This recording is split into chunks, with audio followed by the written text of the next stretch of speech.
الله وبركاته. بسم الله الرحمن الرحيم.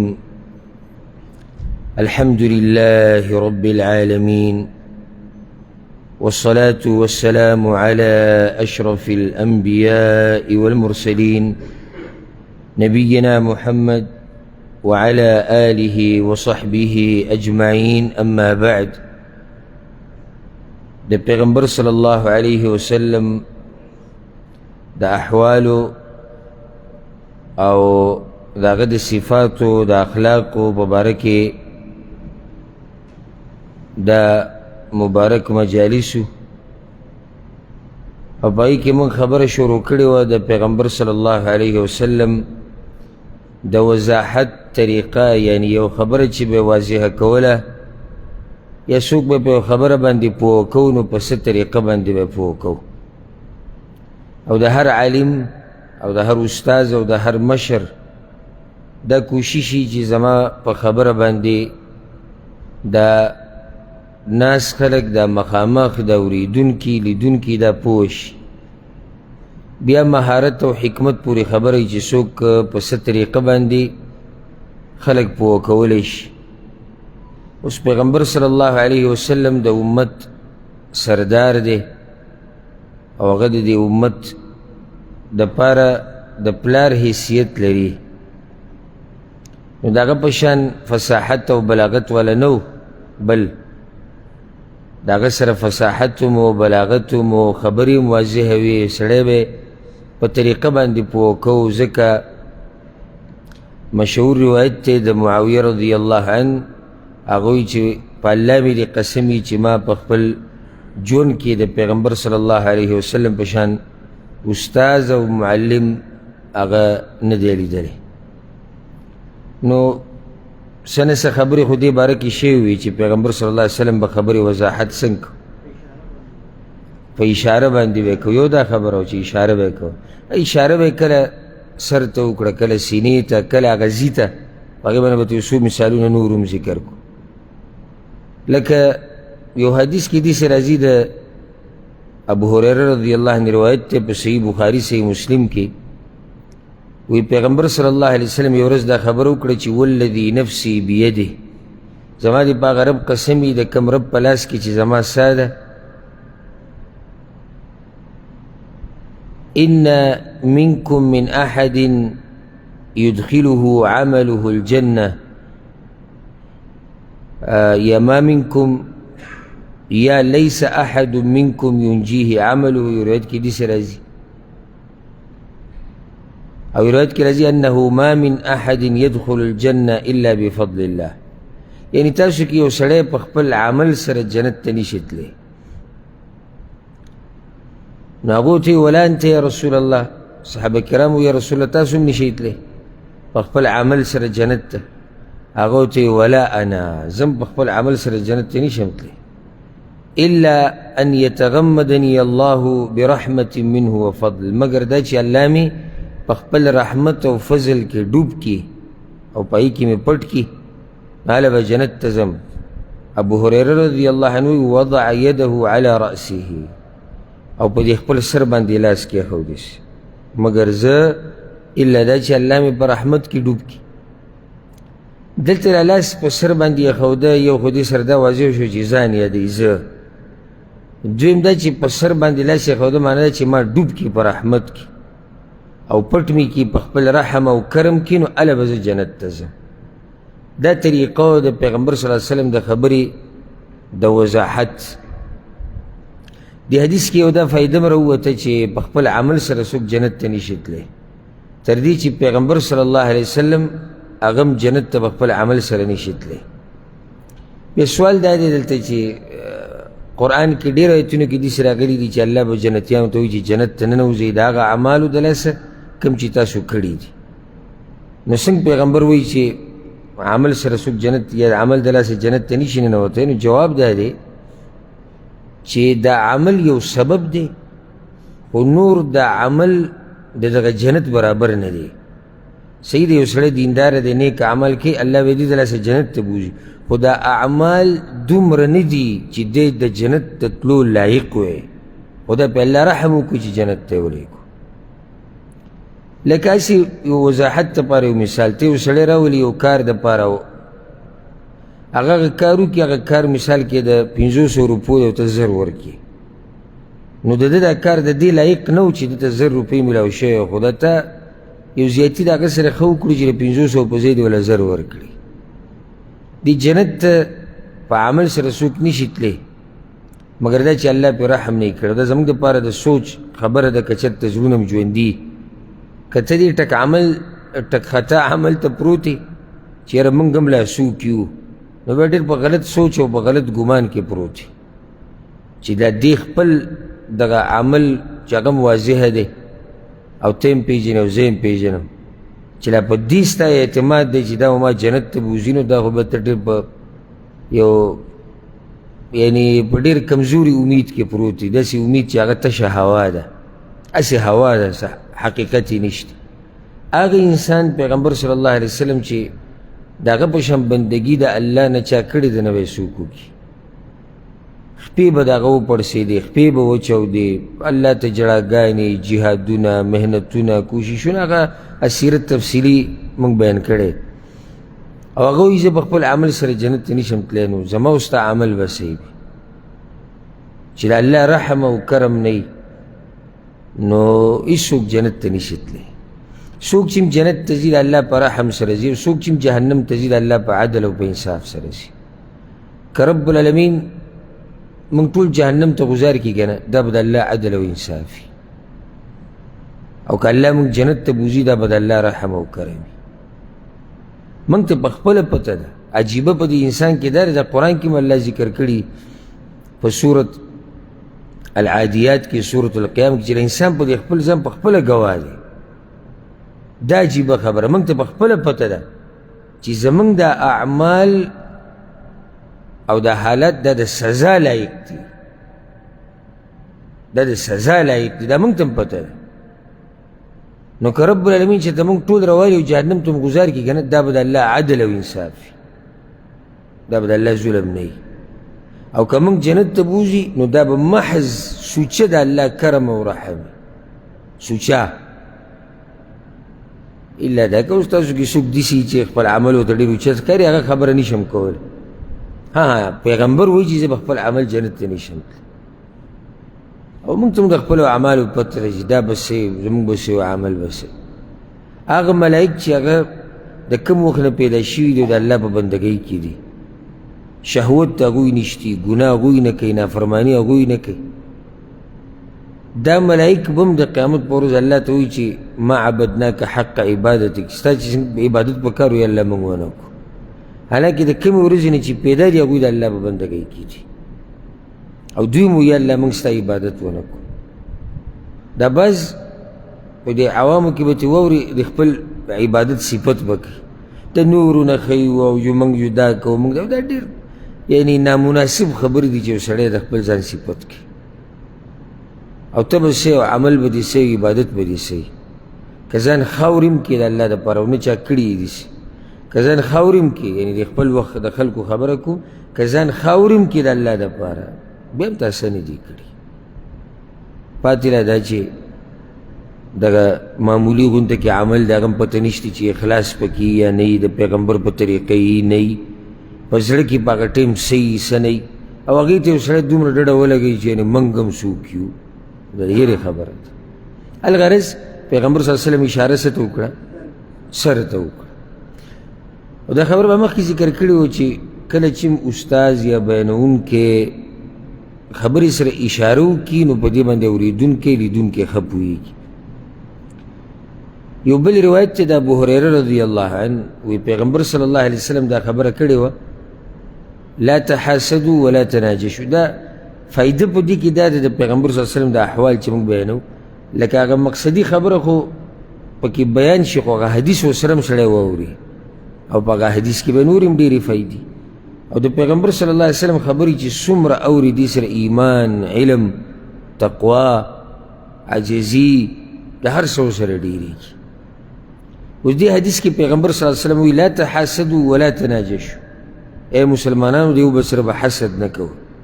ولا تناجشوا یو بل له به دوکې نه ورکوئ ولا تباغضوا یو بل سره به بغض نه کوئ ولا تدابروا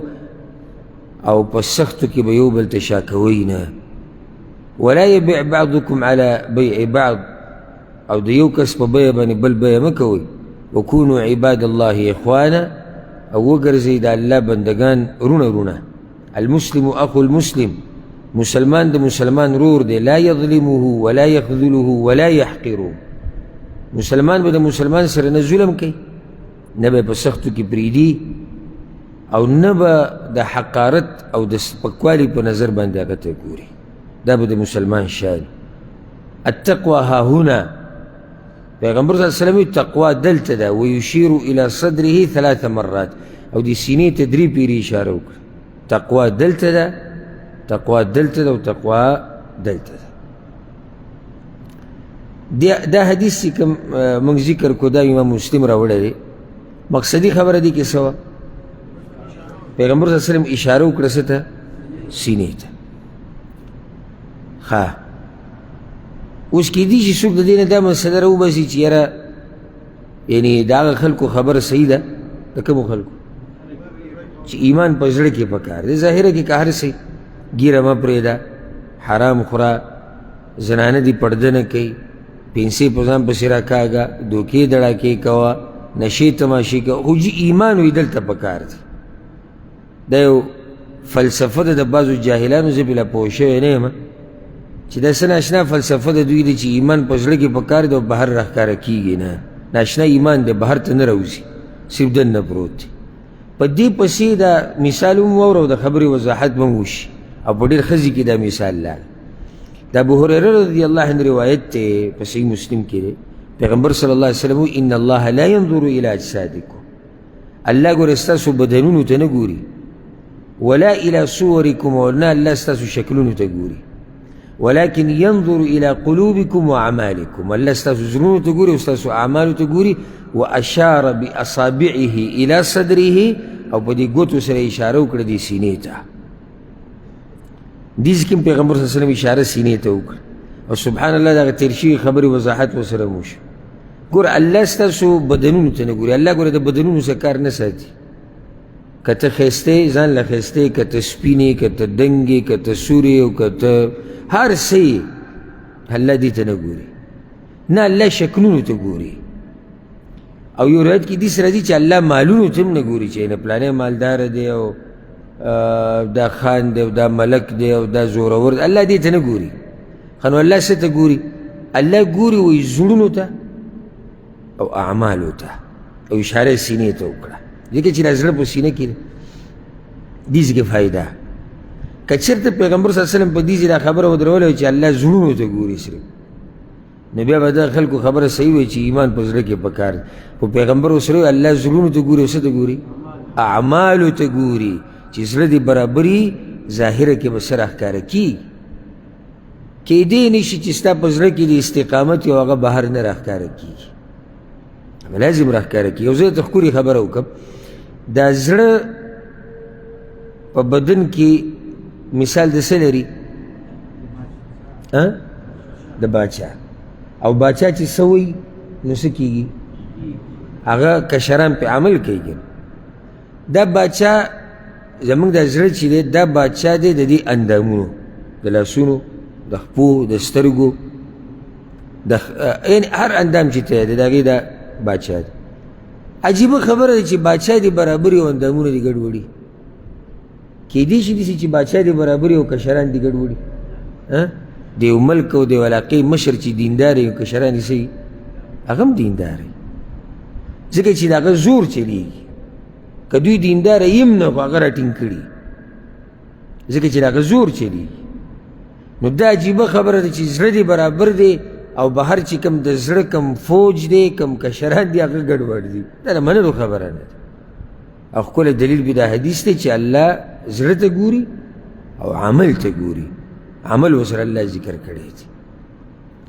نو دې کې هسې یو مثال و چې پیغمبر صلی الله علیه وسلم اشاره سینې ته وکړه ښه کله به پیغمبر صلی الله علیه وسلم یو بل کار کو چې څوک به پوه کوو که نه کله به داسې کار هم کو پیغمبر صلی اللہ علیہ وسلم په دې سینه کې هسې ووه یا په لاس سره یا په ګوتو سره دا یو طریقه وه او دې کې فایده صحیح فایده دی چې کله ته چا سره خبره کوې او په دې سینه ورته داسې ګوته کښېږدي یا په دې سینه ورته لاس کښېږدي د دې معنی دا دی چې خبره تا ته کوم ښه په توجه سره یې واوره او په دې کې روایت وابسه ابن معبد رضی الله عنه دی چې هغه امام احمد راوړی دی وابسه ابن معبد رضی الله عنه هغه وایي زه پیغمبر صلی الله علیه وسلم پسې رالم او ما وی چې د پیغمبر نه به د نیکۍ او د بدۍ باره کې تپوس کو هره نیکي او بدي چې ده زه به د هغې تپوس کوم یعنې ډېر ګډ سوال یې ځان سره راوړی او د هغوی ډېر شوق و چې موږ په دې دین باندې پوه شو وایي چې کله زه رالم د پیغمبر صلی الله علیه وسلم خوا کې کسان را جمع شوي او ډېره ګڼه وه نو زه د خلکو په دې منځ کې یا هغوی په دې سټونو اوړېدم د پیغمبر خوا له روان وم نو هغوی ما ته ووایي چې کښېنه د پیغمبر خوا له مزه مزه وایي ما ورته چې زه وابسه یم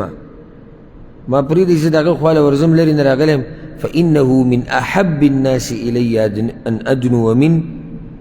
په دې خلکو کې زما د ټولو نه زیات پیغمبر صلی الله علیه وسلم خوښ دی چې زه درته نږدې یم ما پرېږدي نو پیغمبر صلی الله علیه وسلم ولیدو نو هغه ورته آواز وکړو وایي ادنو یا وابسه وابسه راځه دلته کښېنه وایي زه نږدې شوم هغه ته حتی مست رکبتي رکبته تر دې چې زما زنګون د پیغمبر صلی الله علیه وسلم د زنګون سره ولګېد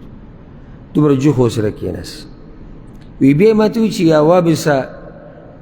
ما ته پته درته څه باره کې تپوس کې الله خبر کړی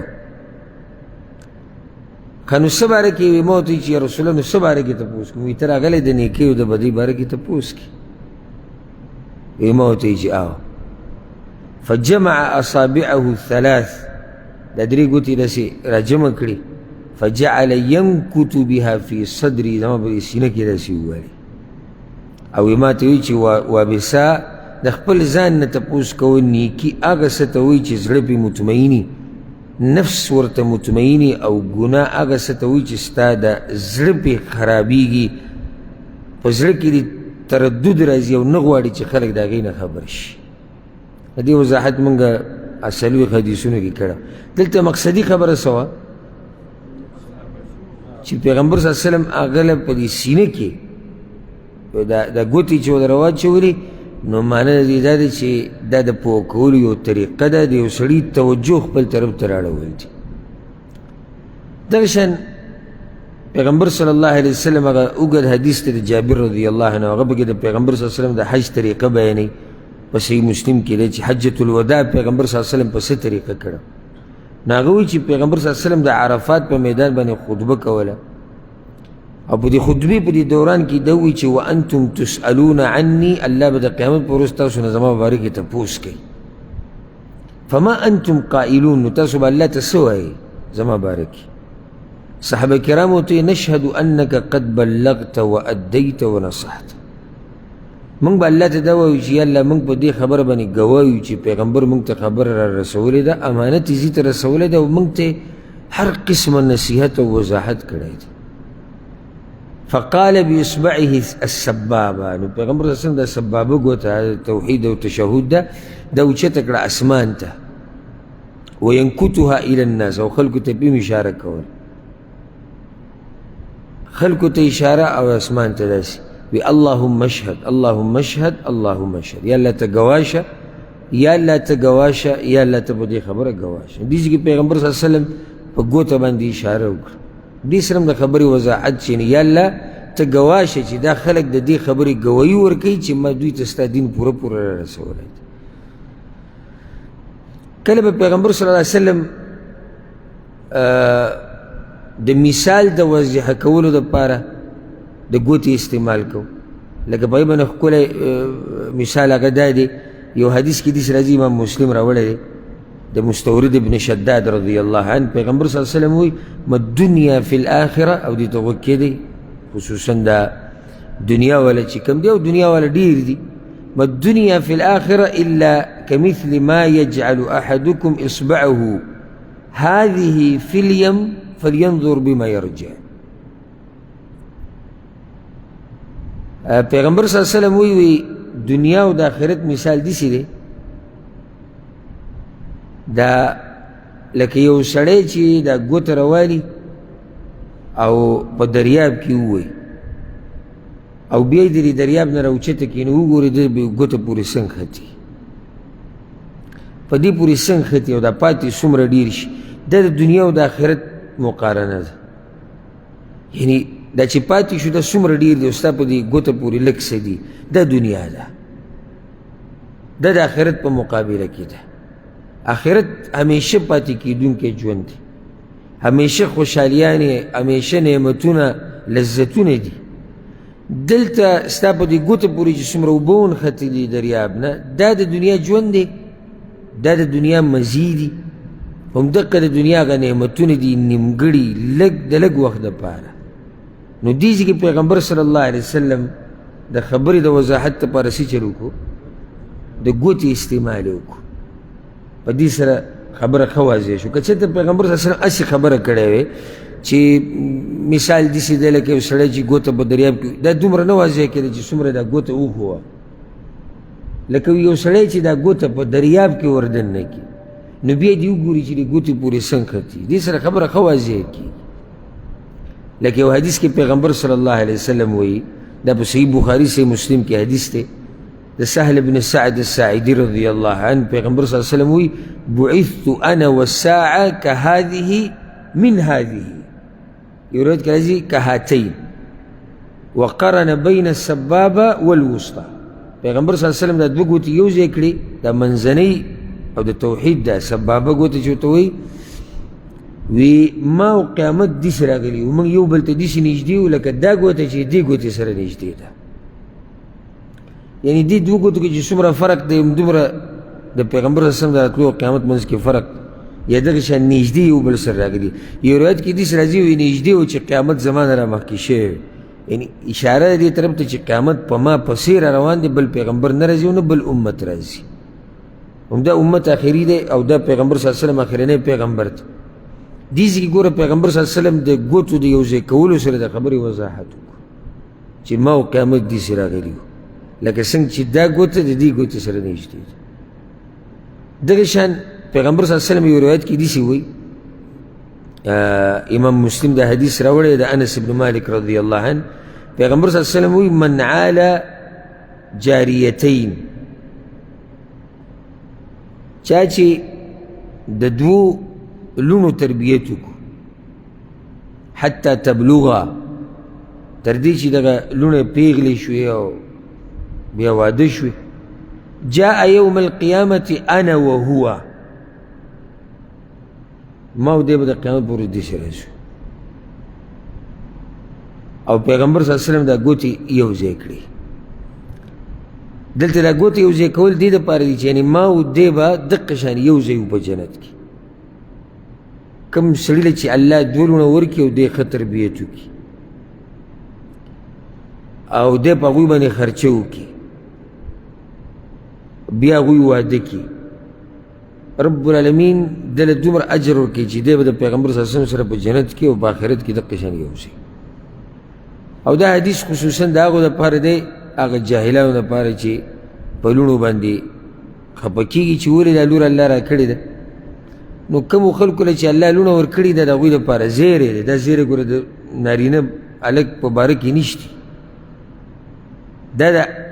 نارینه هلک په باره کې نشته یا نر په باره کې دا د زنانه یا د جنکو یا د لوڼو باره کې راغلی یو روایت کې داسې هم راځي فضیلت چې یو سړی د خویندو تربیت وکړي نو وجه دا ده په دې الله د اجر ولې ډېر ورکوي یو خو رب العالمین ته پته ده د خپلو بندګانو چې په دوی کې داسې جاهلان شته چې هغه په دې باندې خفه کېږي نو دویمه ده ګوره دا ښه کول خو هر چا سره چې ښه کوي د اجر ډېر خو چې د کمزوري سره ښه کوي د هغې اجر بیا ډېر زیات وي اوس ګوره پلار هم مقام لري مور هم مقام لري پلار هم سخته تېري مور هم سخته تېري د دواړو اوچت مقام دی تر دې چې یعنی دې مقام ته وګوره چې پیغمبر صلی الله علیه وسلم وایي چې د پلار په رضا کې د الله رضا ده یو روایت کې راځي چې پلار د جنت منځنۍ دروازه ده خو بیا هم د دې مور دا حق تی معمولي اوچت دی لکه څنګه چې دې دوه ګوتو کې دا فرق دی نو یو بل ته نږدې دی خو دا منځنۍ ګوته ته لږ اوچت دی دغه شان د مور دا حق تی لږ اوچت دی وجه د هغې دا ده ولې شریعت د مور د حق لږ اوچت کړی دی ځکه چې دا مور کمزورې ده. اوس که ته د پلار سره ښه نه کې او د هغه حق نه ادا کوې نو بیا هم هغه سړی دی ځان له به بهر څه مزدوري کوي که نور څه نه کوي سوال به کوي په لارو کوڅو کې به ګرځي څه چل خو به کوي. خو دا مور که بچي ورسره ښه نه کوي نو دا بې ځان له هم څه نشي کولی ځکه چې کمزورې ده زنانه ده.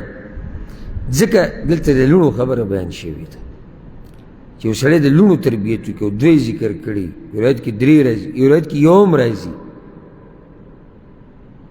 نو چې اوس د یو سړي 5 لوڼې یا 4 یا 6 او چې څومره لوڼه ډېرېږي دومره ورسره اجر ډېرېږي. بله درېیمه وجه چې ولې د لوڼو باره کې دا راغلي درېیمه وجه دا ده چې د لور په دې تربیت باندې د زوی دی نه خرچه زیاته راځي که د زړه نه کې هله یو خاص هغه ټایم پاسۍ کول دي چې ته خوا کې یو مدرسې ته ور ووله چې پیس نه هلي او اخوا دېخوا کوه او زما دا خبرې به حقیقت وي دا به هسې نه اخوا دېخوا او نوره خرچه په هلک باندې ټوله کوه نه چې کوم سړي ضمیر ژوندی که نه او احساس ورسره دی ګوره په لور باندې د زوی نه زیاته خرچه کوي ښه ښکلی سبق ښه تربیت لیکن دا هم ستا بچی دی د تربیت په تا باندې لازم دی لکه څنګه چې د دې هلک تربیت په تا لازم دی. دې له ښه جوړه جامه ځکه دا څو ورځې بعد به ځي او داسې ډېر پلاران شتي او میندې شتي چې په لوڼو باندې د زامنو نه زیات خفه کېږي او داسې به کوم ډېر جاهلان شته دا به د پښتنو کې چې لکه کور کې هر څه هغه د زوی په دغه تر دې چې د جنکو ته ویلي مې دي لوڼو ته جوړه که چا دې هلکانو ته څه ووایي حالانکې دغه به ترې مشران وي خو دی به د هلک ته پروت او په سوو ته پروت وي دی به باله سبا مزدوري کوي خون بیا دا وکړي چې سبا له کله دی زلمی شي که نه او پلار ته ووایي لار ستا جدا او لار زما جدا ځکه دم تربیت نه د زوی کړی دی نه د لور حق ادا کړی دی نتیجه دا راووته که چېرته دی د الله نه یېرېدی د لور حق یې ادا کولی او د زوی م ادا کولی رب العالمین به ده په دې زامنو کې برکت اچولو کله چې دی کمزوری شوی هغو به له خیال ساتو خو چې راول نه دي صرف دقه سوچ چې زما بچی به ما له ریال او ډالر او روپۍ راوړي دا اکثر ناکام او ته دې زوی ته دینداري وښایه تقوا ورته وښایه ښایسته تربیت ور وکړه دا ورته وایم چې ما له څه راوړه یا مه راوړه خو چې دی لوی شي دی به دله راوړي ځکه چې تربیت یې وله کړی دی ځکه سړیتوب دی ورته ښوولی او چې صرف دقه سوچ دی چې دی به ما له پیسې راوړي او دی به ما له پیسې راوړي او دی به مزدوري کوي او بعض وایي چې 15 زامن دي او هر یو روزانه 1500 روپۍ راوړي نو څو شی ته جوړ دا به داسې ستا د مرضۍ مطابق تاله راوړي ته دوی له ښه تربیت ورکړه که ته ترې بیا غواړې هم نه تاله به راوړي ځکه چې هلته تا پوه کړي دي چې الله څوک دی پیغمبر څوک دی پلار څه ته وایي مور څه ته وایي دین څه ته وایي جهنم څه ته وایي جنت څه ته وایي نو هغه هغه څو چې په زړه کې دی نو تا سره به ښه کوي بغیر د دې نه که ته ترې څه وغواړي نو د لور په تربیت باندې خرچه هغه ډېره راځي ځکه چې ګوره لکه څنګه چې الله په قرآن کې زنانو د شان ذکر کړی دی ومن ینشأ فی الحلیة یعنې هغه مخلوق دی دا چې دی په کالو کې رالویږي زنانه د کالي استعمالوي او سینګار کوي یو قصه او بله قصه نو د دوی په سامان باندې کپړو باندې په دې خرچه ډېر راځي په نسبت د هلک دغه شان کمزوري بدنونه که بیماري پرې راشي نو نارینه د بیمارۍ دپاره صبر کولی شي څه نه څه برداشت کولی شي زنانه کمزوري او بیا داسې ځه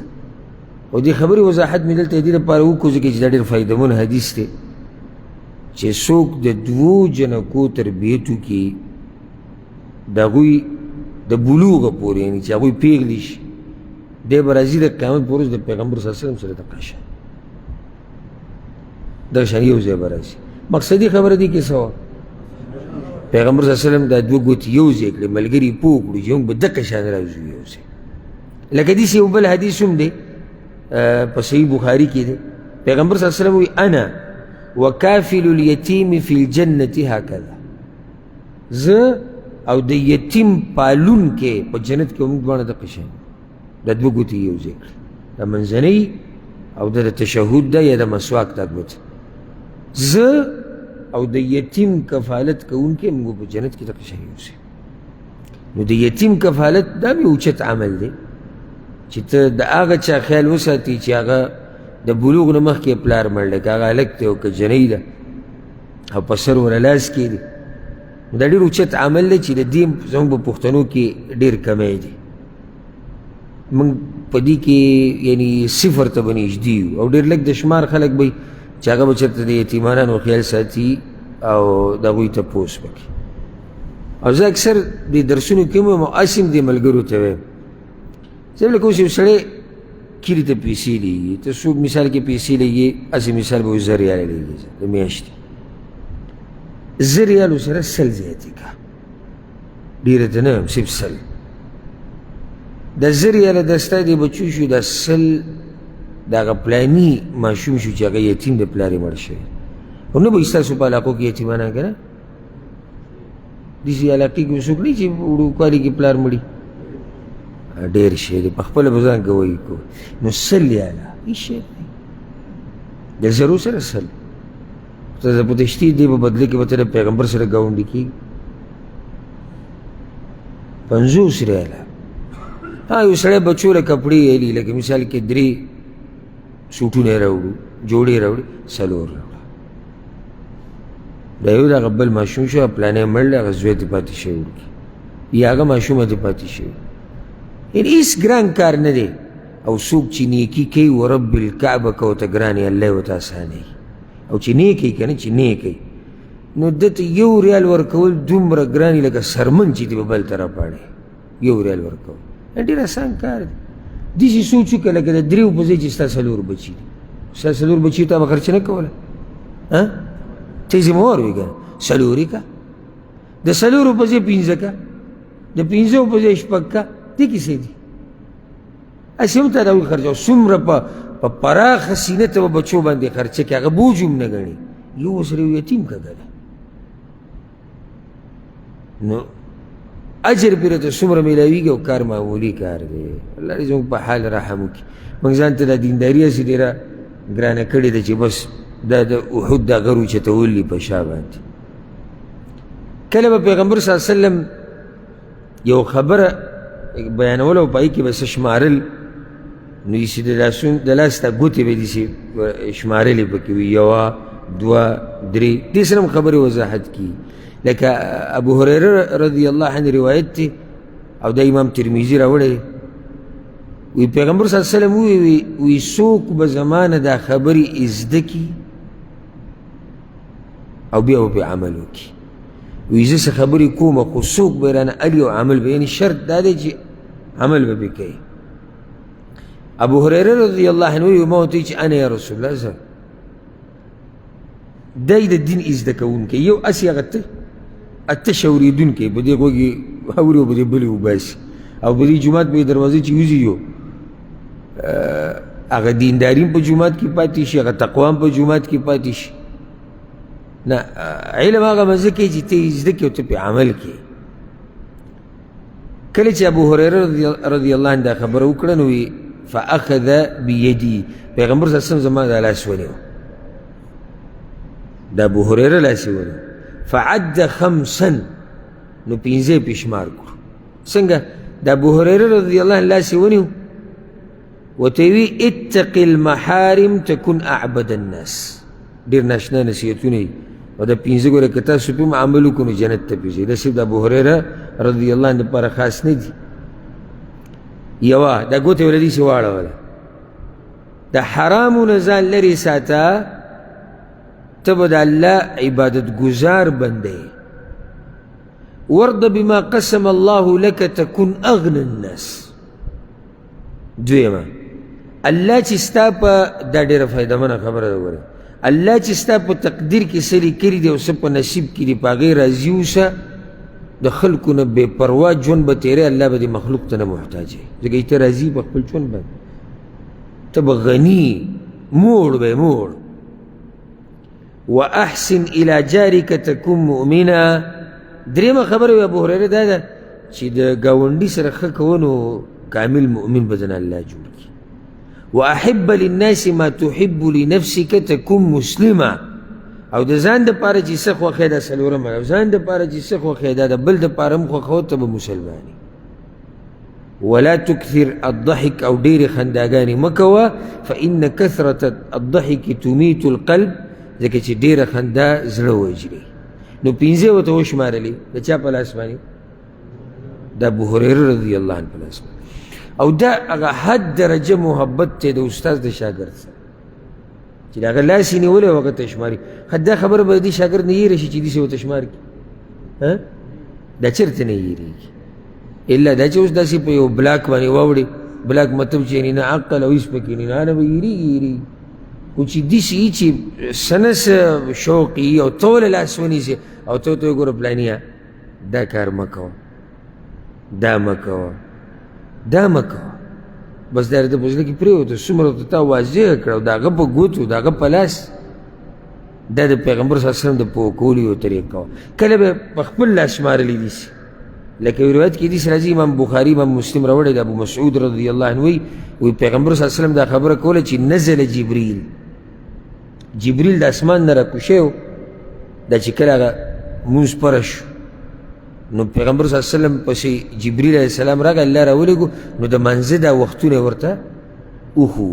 کوم وخت چې به راغی هغې کې به له امامتي ورکولی دی کعبې سره خوا کې چې پته ورته ولګي چې دا د منځه ټیم دی. یو پیر یې وله په اولني وخت کې امامتي ورکړه بل پیر د هر منځه په اخرني وخت کې چې پته ولګي چې ابتدا دلته کېږي انتها دلته کېږي. نو پیغمبر صلی الله علیه وسلم جبریل لاغې فامني ما له امامتي راکړه فصلیت معه ثم صلیت معه ثم صلیت معه ثم صلیت معه ثم صلیت معه. څو منځونه شو؟ پنځه. یعنی ما له امامتي راکړه د سهار په منځه کې ماسپښین په منځه کې د مازدیګر په منځه کې د ماښام په منځه کې ماسخوتن په منځه کې. دا د پیغمبر صلی الله علیه وسلم طریقه وه. ښه یو روایت کې داسې راځي سبحان الله او دا که صرف دا یو روایت تاسو ځان سره ویسئ که نه حالانکې دا ټول روایتونه چې تاسو واورېدو دا د پیغمبر صلی الله علیه وسلم خبرې دي او ښه صحیح روایتونه دي. دا تاسو ځان سره خزانې وړئ که چېرته دا یاد کړئ او عمل پرې وکړئ. خو دې حدیث ته غوږ کېږدئ د صحیح مسلم کې دی طارق ابن اشیم الاشجعي رضی الله عنه وی پیغمبر صلی الله علیه وسلم پسې یو کس راغی ورته وی یا رسول الله چې د الله نه غواړم نو څه به ویمه چې د الله نه څه غواړم نو څه به ویمه. دا څومره ناشنا سوال دی او دا سوال کېږي د هغه چا نه چې هغه وحی د الله بیانوي. د ده جواب په دې کې به ذره برابر شک هغه نه وي. ای د الله پیغمبر زه چې کله د الله نه څه غواړم نو څه به ویمه. پیغمبر صلی الله علیه وسلم ورته وی ته وایه اللهم اغفر لی وارحمني وعافني وارزقني. اللهم اغفر لي یا الله ما وبخه وارحمني په ما رحمك وعافني ما له عافیت راک وارزقني ما له پراخه رزق راک. څو خبرې شو چاته دا دعا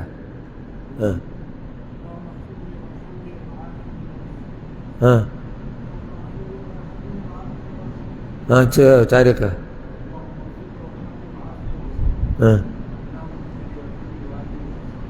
آسانه وعافني وارزقني ته څلور خبرې دي بس. پیغمبر صلی الله علیه وسلم شمار کړي په دې ګوتو به یې څه وي دې ته وکړه ښه دې لپاره مې دا روایت ته وی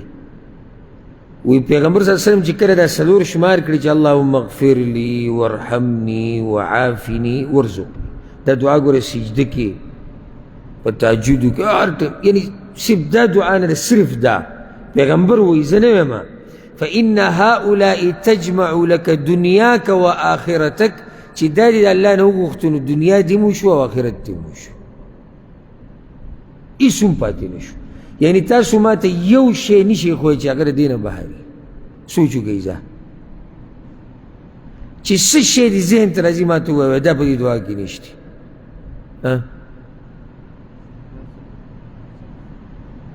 ته الله ته دا ووایي الله ما وبخه او په ما رحم وکړه. هر څه دې راجمع کړو چې الله وبخلي رحم د باندې آخرت ہوتا ته ملاو شو عافیت راکې یعنی روغ صحت روغ بدن د مصیبتونو نه د دې نه مې لرې سات او پراخه رزق راکړه رزق یوازې د خوراک ته نه وایي الله د طرف نه یې صحیح دا رزق ته یعنی بچي راکړه د خوراک پراخه خوراک راکړه مال راکړه هر څه چې ته غواړې نو ته پاتې څه کړو څه پاتې شو هر څه دې وغوښت ډېره قیمتي دعا ده یاد یې کړه اللهم اغفر لي وارحمني وعافني وارزقني په سجده کې په هر مانځه کې چې سجده کې یعنی کم سے کم چې په مانځه کې په یو سجده کې وې او الله یو پیر قبوله کړي نو الله تعالی دنیا هم درکړه او الله آخرت هم درکړه دا حدیث ما څه دپاره وویل پیغمبر صلی الله علیه وسلم په ګوتو شمار کړه یو روایت کې داسې راځي امام ابو داود امام ترمذي راوړی دی براء ابن عازب رضی الله عنه وی پیغمبر صلی الله علیه وسلم په خپلو ګوتو اشاره وکړه و اصابعي اقصر من اصابع رسول الله صلی الله علیه وسلم او وی زما دا ګوتې ګوره د پیغمبر صلی الله علیه وسلم د ګوتو نه لنډې دي سبحان الله دا دین موږ ته داسې رانقل شوی دی ګوره او نن سبا بعض راوځي دا روایتونه وایي د دې څه پته لګي څه پته لګي نه راوي تا ته دا م وایي چې پیغمبر په ګوتو اشاره کوله او ګوره زما د وي د هغه نه لنډې دي بیا داسې کله سلسله وار دا سند لاړ شي بیا چې د دې صحابي نه هغه تابعي بیانوي هغه وایي براء ابن عازب اشاره کړې وه او اشاره یې داسې کړې وه روایت ته ته هم بیانوي اشاره ته ته هم بیانوي دا داسې دا دین داسې نه دی چې پاتې شوی دې دپاره الله سړي پیدا کړي د هغوی په هغوی یې د دین ساتنه کړې ده دا چې داسې د عامو خلکو ته دا دین پاتې وی یو سړی غریب د خپلې مزدورۍ نه نه دی فارغه دی به د دین څه خیال وساتي تاسو څه خبرېږئ چې د حدیثونو څه قصه ده یا په قرآن باندې چا اعتراضات وکړو یا څه شبهې څه نه خبرېږئ کلو وشربو غم دی نوی نظام راووتو اقامې ګرانې شوې کپیل ده ووې ګاډی کته شو ویزه بره شوله د دې دین حفاظت څنګه کوي سړی الله حفاظت الله حفاظت کوي خو سبب څه دی په دې ځمکې په دې مخ باندې الله سړي پیدا کړي دي رجال هغوی د دې دین خیال ساتي ته خبر هم نه ته خو د بچو سره او د دنیا سره او دې کې مصروف یې او دکان دی او تجارت دی او مزدوري ده او ټیکه ده دیاړي ده دغې کې نښتی خو داسې سړي الله پیدا کړي دي چې هغوی غم د دې سره چې د دین حفاظت وشي او دا دې خلکو ته ورسي ته ترې خبر هم نه او نه ترې ته خبرېږي او کیدای شي ته پسې خبرې هم کوې لکه دا بعض چې کښېني مجالسو کې علماو پسې خبرې هم کوي نو کیدای شي ته پسې خبرې هم کوې سپکې سپورې پسې هم وې او ته ترې خبر نه یې چې دا څومره غټ کار کوي نو اوس دا براء ابن عازب وی پیغمبر صلی الله علیه وسلم اشاره کړې وه په ګوتو وی زما دا ګوتې د هغه د ګوتو نه لنډې وی اشاره به یې کوله وی چې لا یجوز من الضحایا کله چې قرباني کې نو د یو څو قسمه څاروي په دې باندې قرباني نه کېږي نو په ګوته یې داسې شمار کړه العوراء البین عوروها هغه ړنده چې ړونوالی یې ښکاروي په دې څاروي قرباني نه کېږي والعرجاء البین عرجوها او هغه ګوډ څاروی چې ګوډوالی ښکاروي والمریضه البین مرضها هغه بیمار څاروی چې بیماري ښکاروي والعجفاء التي لا تنقي هغه کمزورې څاروی چې اډوکو کې هغه مغز هم ختم شوي نو دا شمار یې په څه کړو په ګوتو په دې باندې اوس سړی پوهېږي لکه تاسو یو سړی وګوره دا واضح ده اوس تاسو ته داسې لګي زه وایم ګوره چې بیمار څاروی ګوډ کمزورې ړوند دا تاسو واورېږئ زه تاسو ته داسې وایم یو بیمار څاروي باندې نه کېږي چې بیماري ښکاري نو ګوډ چې ګوډوالی ښکاري نو ړوند چې ړوندوالی ښکاري نو ډېر کمزورې کوم یو ډېره واضحه دا چې د ګوتې د اشاره ورسره وشو دې سره خبره واضحه کېږي او دا د پیغمبر صلی الله علیه وسلم طریقه وه کله به په دې ګوتو باندې اشاره وکړه د یو شي یعنې دا به ملګرو ته خو وه چې یعنې معمولي خبره ده لکه ابو هریره رضی الله عنه روایت دی او دا په صحیح بخاری صحیح مسلم کې شتي وی پیغمبر صلی الله علیه وسلم د جمعې د ورځې تذکره وکړه او بیا یې دا وی د جمعې په دې ورځ کې یو وخت دی چې کله یو مسلمان الله ته ودرېږي په هغې کې او د الله نه څه غواړي نو الله وله ورکوي دا د جمعې په دې ورځ کې یو وخت وی واشار بیده یقللها داسې اشاره وکړه چې یعنې دا وخت څه دی معمولي وخت دا نه چې ته وایي چې د جمعې ورځ او د سهار نور راختو سره یو هغه نور ډوبېدو پورې نه نه معمولي وخت دی اوس د دې څه فایده دی چې معمولي یې کړه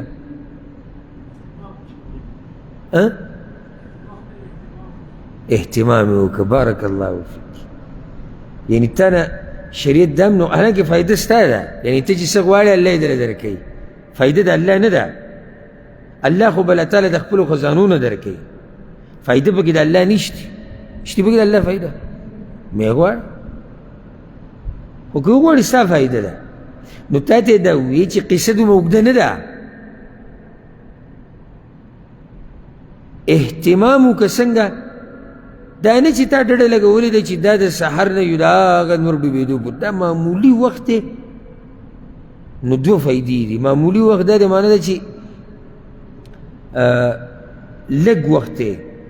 نو د دې لټون وکړه او چې یو شی لږي نو بیا سړي سره قدر ډېر دا معمولي وخت دی وزي رانه یریږي دا وخت رانه ختمیږي نو دی بیا دا نه وایي چې زه لږ ساعت بعد او لږ ساعت بعد کې یا ته پته چې وخت لږ دی نو د اهتمام دپاره پیغمبر صلی الله علیه وسلم دا ووایي او دا اشاره وکړه چې دا وخت ډېر لږ دی کله به یې دا ګوتې په ګوتو کې ورکړي دي سي ملګري به یې پوه کول لکه جبیر ابن مطعم روایت دی دا په امام ابو داود راوړی دی خلاصه د هغې دا دی چې کله د خیبر د غزا نه پیغمبر صلی الله علیه وسلم فارغه شو نو پیغمبر صلی الله علیه وسلم په دې مال غنیمت کې د بنو هاشم او د بنو المطلب د پاره برخه کېښوده یعنی بنو هاشم خو د پیغمبر صلی الله علیه وسلم د خاندان د بنو المطلب دا خپلوان دي دا په قریشو کې شاخونه دي او بنو نوفل او بنو عبد شمس هغوی دپاره پکې څه برخه کېنښوده ځکه چې غنیمتونو کې دا پنځمه برخه چې را دې کې د پیغمبر د خپلوانو هم ده او دغه شان په مال فی کې هم ده اوس بنو هاشم بنو المطلب دا هم په قریشو کې دي بنو نوفل بنو عبد شمس دا هم په قریشو کې دي دلته دې دواړو له برخه ورکړه او دې دواړو له برخه ورنه کړه د دوو خاندانونو نو دا جبیر ابن مطعم او عثمان ابن عفان رضی الله عنه دوی پیغمبر صلی الله علیه وسلم پسې ورالو یا رسول الله دا خو صحیح ده دا خو بنو هاشم دي دا خو موږ ته معلومه ده یعنی بنو هاشم خو ستاسو خاندان دی کوم کې چې پیغمبر صلی الله علیه وسلم دی دا خو موږ ته پته ده خو دا زموږ د هارونه بنو المطلب دوی له دې ورکړه او موږ دې پرېښودو وقرابتنا واحده خپلولي خو زموږ یوه ده قریشو کې دا هم دی او قریشو کې موږ هم یو چې ته صرف بنو المطلب له ورکوې د بنو هاشم خو خبره واضحه ده خو دا بنو المطلب له ورکوې دا نور بنو نوفل او بنو عبد شمس پرې دي نو پیغمبر صلی الله علیه وسلم وتی انا وبنو المطلب لا نفترق في جاهليه ولا اسلام وانما نحن وهم شيء واحد منګه یعنی بنو هاشم او بنو المطلب من ګوره نه په جاهلیت کې جدا شوي نه په اسلام کې موږ داسې ولې دا پیغمبر صلی الله علیه وسلم وایي چې موږ داسې یو حالانکې دا نور هم خاندان یعنې دغه قوم کې راځي هغه دا ده چې د جاهلیت په وخت کې د بنو هاشم خاندان او د بنو المطلب دوی قسمونه خوړلي چې دوی به په هر څه کې د یو بل ملګري او کله چې سیرت کې موږ دا خبره ذکر کړې وه کله چې هغه حصار وشو که نه پیغمبر صلی الله علیه وسلم باندې هغه هر څه بند شو او خوراک به بند شو خلکو سره مرسته نه کوله او ډېره سخته راغلې وه بنو هاشم خاندان ټول نو په هغې کې بنو المطلب هم دننه داخل وو ځکه چې هلته دوی د یو بل سره قسمونه خوړلي چې موږ ملګري وو نو چې په سخته په یو راځي دا او په دې بل باندې وي او چې راحته په دې یو راځي دا او په دې بل باندې وي نو پیغمبر صلی الله علیه وسلم دا خبره واضحه په څه کړه اشاره یې څنګه وکړه ګوتې په ګوتو کې ورکړې څنګه چې دا ګوتې په یو بل کې ورغلي دي دغه شان بنو هاشم او بنو المطلب د یو بل کې ورننوتي د یو بل ملګري دا نه په جاهلیت کې جدا کېدی شي نه په اسلام نو که زه چېرته بنو هاشم له برخه ورکوم د غنیمت نه یا د مال فی نه نو بیا خو دوی ته پکې هم رسي. پوه شوې په دې خبره که نه؟ لکه یو بل مثال پې ووایه. حدیث کې داسې راځي د امام بخاري امام مسلم راوړی. پیغمبر صلی الله علیه وسلم وایي ان المؤمن للمؤمن کالبنیان یشد بعضه بعض. مؤمن د مؤمن دپاره مثال د دیوال لري چې د دیوال هره خښته چې دا بله یې راټینګه کړي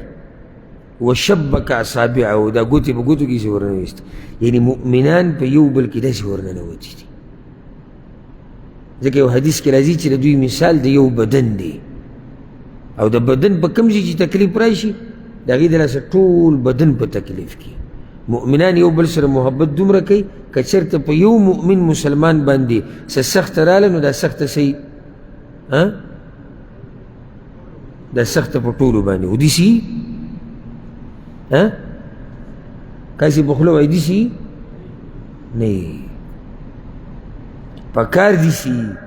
دیسي پکار دیسي اگر که نن سبا ډېر کم دیسي دي. پیغمبر خو مسلمان یادی یعنی مسلمان که هغه په امریکا کې ده او که په انډیا کې ده او که په مشرق کې ده او که په مغرب کې ده موږ ته نږدې مخامخ ملګری او خپل په هغه باندې تکلیف به موږ څه نه محسوسوو. او له پیغمبر صلی الله علیه وسلم مسلمان هغه چې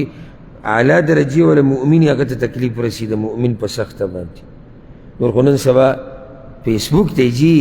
ویډیو به جوړوي سبا کې ویډیو به جوړوي نو چې ویډیو دې جوړه کړه نو بیا به څه فایده وشي؟ لکه تاسو چې سره فیسبوک نه استعمالوئ داسې ټول تقواداري مشهور بشي بیا په مخه به موبایل له جیب نه راوباسي چې لایک یې سودي کمنټ یې سودي او څومره خلکو کتلی څومره او مسلمان باندې سخت عمل ته کېږي سخته مرسته ته به کومه دنیا کې پروت یې دا 2022 کال دی.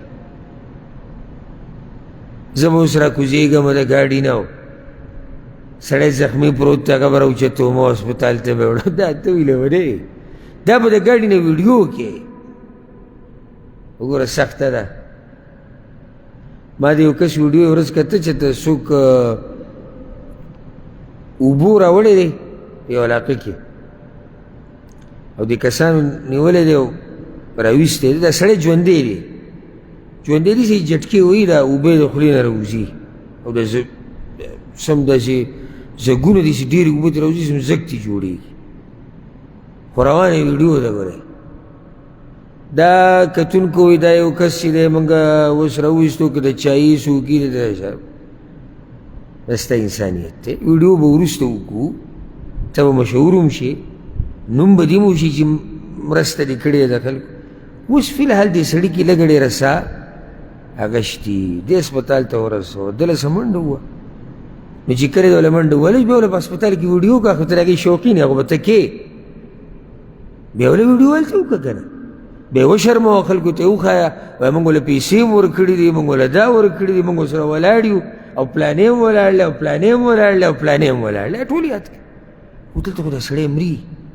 په هغه سخته ده نو کیدی شي که الله یې بچ نه ده سره غم د دې دی چې ویډیو وشي. یو ویډیو مې کته یو کس چې ته ګاډي والی دی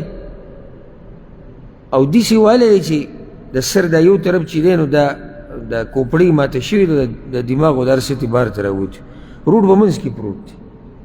خو ویډیو روانه ده. دا یو کس مړ شوی دی اکسیډنټ شوی دی چې دا به ګوره څوک یو چې دا ګاډی به د کوم ځای ده دا ویډیو به وروسته وکړو د انسان سیټه کول غواړي. دا یو داسې انسان و ده کې زړه و زما او ستا په شان و نو دا به د چا پلار وي ته ورته داسې ویډیو ښیې ده دی به د چا رور وي دی به د چا خاوند وي ته هغوی ته دا ویډیو داسې لېږي د هغوی به څه حال وي خو ځان مشهورول خو هم غواړي که نه ټیک ټاک او فیسبوک به نه چلې ټیک ټاک او فیسبوک هم چلول غواړي نه هغو چې چلی نو بیا خو پکې دا قیسې لګوي چې څادر یې ځان جوړ کړی اوس دی اوچتوه او سیټ ته یې که څادر پې واچوه دا ځان له پخوانی دور راغوتلی اوس خو د ویډیوګانو دور دی. دا د ضمیر چې مړ شي. اسلام پرېږده د انسانیت چې ترې لاړ شي، انسانیت چې ترې لاړ شي د هغه نه دا شی جوړ شي. دکې به دا احساس نه چې دا زه کوم څه او د سره غم صرف د ویډیو او د موبایل دی. والله که یعنې دوه کسان جګړې کوي، تاسو به څومره ویډیوګانې لیدلي، دوه کسان په بازار کې په جګړه ورغلي دي، مخلوق څه ته ولاړ دی؟ تماشې ته نه، ویډیوګانو ته. که نه زما خبره غلطه ده؟ جوی جګړه روانه ده او دا یو چې دی په دې بلې ګزار وکړو، ظالمه دا دوه کسانو ګواښ کول غواړي. دا د الله بندګان دي، د دوی په منځ کې ورننوته غواړي چې دوی یو بل ته نقصان ونه رسي. ته ویډیوګانې کې د دې ځاله نشره دی ویډیوګانې، او ته به په مجلس کې به ناست یې او ته به ځان نه خبر نه، تا نه به یې ویډیو کړي. خو بس دغه چې دغه چلېږي، دا نوم چلېږي. که چا له یو 2 روپۍ ورکوي نو د هغې دومره ویډیوګانې وشي د هر طرف نه، لکه ویډیوز د ښی طرف نه وي، ګس نه به جدا کړي. ابلز مې وکتو چې د سند کې یو کس هلته دا سیلاب ډېر نقصان کړی دی پنجاب کې، او الله دې په هغوی باندې خپل خاص رحم وکړي. د اوسه پورې خلک په تکلیف کې دي، ډېر زیات په تکلیف کې ډېر. نو یو کس ورغلی چېرته چینی وړې ده، که وړه خو داسې سپین ښکاري، په هغه تیلۍ کې داسې وړه تیلۍ ده، داسې دومره تیلۍ کیلو یا 2 پکې پراته. دا تیلۍ دی غریب له ورکړې ده، خو دې غریب ته یې داسې نیولې ده. نو هغه په یو لاس یې ښودی دی او 6 نورو کسانو په هم لاسونه یې ښودي دي. 6 کسانو 1 کیلو وړه راوړي دي، غریب له او هغه سر ټیټ نیولی دی چې ته دروند سړی دی عزتمن، او دا غربت سړی ډېر خراب کړي، او هغه سر ټیټ نیولی دی. بس چې به غریبي ده که اوس نالې وي هلته ګزاره نه کېږي، بچي دي دی به وږی په خپله. خو 6 ځوانانو په لاس یې ښودی دی په تیلۍ. دا زمونږ هغه د خلکو سره مرستې راځي. وګوره اوس کله داسې وي یا بل ملګرو سره خبره کوله، اوس ما کې یو سړی داسې راشي 10 لکه روپۍ ورکوي، 1 کروڑ روپۍ ورکوي. یو که دی له بیا پکې هم د تصویر مسویر داسې یو دغه وکړي، یو سړی وي هلته شوړی یم غټه راوړی دی، 1 کروڑ هم یو لوی شی دی، یا وایي چې زه دله پوره کور جوړوم. کیلو وړه ورسره به کله کیلو دالي، او یو د غوړو هغه ټپکه وي هغه وړه، 8 کسانو به لاس یې ښودي. او مزه څه کوي په دې 8 کې دا د یو هم نه دي، دا چې د بل چا پیسې دي په هغې اخیستې دي. خو دا 8 شوقې د دې دي چې موږ په څه کې راشو، موږ په تصویر کې راشو چې بهی دا کار دا موږ کړی او دا زما د لاسه شی. ما ته یو ملګري خبره کوله یو وخت کې، نن داسې 15 کاله مخکې خبره به 2014 دغه خوا شاو. هغه وایي چې موږ یو پیر د جومات دپاره او جومات ځمکې دپاره موږ اعلان وکړو چې موږ داسې جومات جوړوو او په هغې کې مرسته پکار ده، او زموږ څه طاقت نشته د ملک کې هلته د کس راته خبره کړو. وایي ما ته یو کس ټلیفون وکړو، او ټلیفون هم ډېر داسې ناشنا نمبر و. وایي د هغې نه ما ته ټلیفون وکړو، څنګه یې وروره ښه یې او خیریت ته ما چې ښه. وایي چې بینک اکاونټ در سره شتي؟ وایي ما چې او شتي را سره خدمت. وایي چې ما ته یې راولېږه. وایي ما ورته ولېږه، وایي چې څه مرسته به کوي څه دغه به کوي. او وایي ما ته میسیج راغی چې 50 لکه روپۍ ستا دې دغه ته راواوړي دي. د هغې نه بعد نه هغه سړی ما لیدلی دی، نه یې راته نوم معلوم دی، نه څوک و څوک نه، خو 50 لکه روپۍ راته راواړول. د یو کس په یو ځي، نه تصویر نه ویډیو وه. وایي ما ته یې نوم نه دی معلوم. او بیا چې به ورته ما ټلیفون کوو دې نمبر به اوچته و، نو دغې ته پته وي دې ټلیفون دې دپاره به کوي چې زما معلومات به کوي، ته څوک یې. بس وي بیا ما پرېښه، ما ته پته وي دا سړی ځان نه ښه، خو عرش ورته خو معلوم و که نه. خو یو داسې اکاونټ کې خبره ور واچوله د الله سره چې یو زري حساب به کړي. نو دغه زموږ حالات چې خبر رانه لږ اوږده شوه، خو د دې وخت مناسب نصیحت و چې نن سبا دور دا د ویډیوګانو دی. حالانکه من خبره د کم حدیث کوله خبره کم حدیث روانه مسلمانان سره دي د مسلمانانو د مرستې د مسلمانانو سره دې کې ویډیو ته تصویر ته ضرورت هم نشته او که چېرته څوک دا وایي چې موږ خلکو ته ښایو لکه بعض داسې وایي چې هغه څوک چې خرچه کوي هغه وایي چې موږ ته وښایي تاسو دا مال لګوئ که نه نو کیدی شي داسې چې ته یو عام تصویر د برې نه د لرې نه والي چې بهی دا خلک را جمع شوي ده او دغه بې تقسیمېږي د لرې نه یو تصویر به پوره نه نو ستا له د هرې بوجۍ تصویر خو هم زه نشم درلېږلی ناشنا صدقه دې کړې دی چې ما نه د هرې بوجۍ تصویر غواړي چې یو بوجۍ ورکوي ما له به ښه د نږدې نه تصویر وباسي بیا ستا دا صدقه نو بیا څه ووایم د مطمئن کولو دپاره دا صحیح خبره ده چې اکثر خلک نه مطمئن کېږي زموږ دا مال صحیح لګي که نه لګي مطمئن کولو دپاره لرې نه یو تصویر وباسي ویډیو وکړي چې خلکو دا مخونه به کې هم نه راځي ښکاره او د پته ولګي چې بهی دغه وروره ستا هغه سامانو هغه مالو دغه د پروت دی به خلکو تقسیمېږي داسې به پوره نه وي پوره به نو الله دې زموږ په حال رحم وکړي باقي چې کومه موضوع ده هغه پاتې شوه انشاءالله هغه به په روانه جمعه باندې پوره کوو رب العالمین دې موږ د پیغمبر صلی الله علیه وسلم په نقش قدم روان کړي الله دې د مسلمانانو دا ورورولي مضبوطه کړي د مسلمانانو دا زړونه دې الله یو بل ته صفا کړي هذا والله أعلم وصلى الله وسلم على نبينا محمد وعلى آله وصحبه أجمعين